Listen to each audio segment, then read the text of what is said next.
શાહરુખ નવી કાર ખરીદે છે. ચાલો આ વાક્યનું ગુજરાતી અને અંગ્રેજી કરીએ અલગ અલગ નવ પેટર્નમાં. શાહરુખ નવી કાર ખરીદે છે. Shahrukh buys a new car. Shahrukh નવી કાર ખરીદી રહ્યો છે અથવા તો ખરીદતો છે. Shahrukh is buying a new car.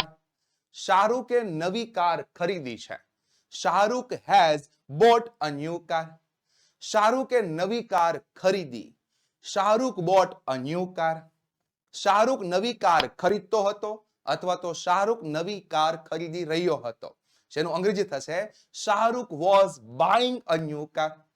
શાહરુખે નવી કાર ખરીદી હતી. Shahrukh had bought a new car. Shahrukh નવી કાર ખરીદશે. Shahrukh will buy a new car. Shahrukh નવી કાર ખરીદતો હશે અથવા તો શાહરુખ નવી કાર ખરીદી રહ્યો હશે. Shahrukh will be buying a new car. શાહરુખે નવી કાર ખરીદી હશે. Shahrukh will have bought a new car. મિત્રો આ પ્રમાણે તમે કોષ્ટકની મદદથી જો પ્રેક્ટિસ કરો તો તમારી અંદર એક સારા લેવલનો કોન્ફિડન્સ આવશે અને તમારી થિંકિંગ પ્રોસેસ અંગ્રેજીમાં વિચારવાની ફાસ્ટ થશે.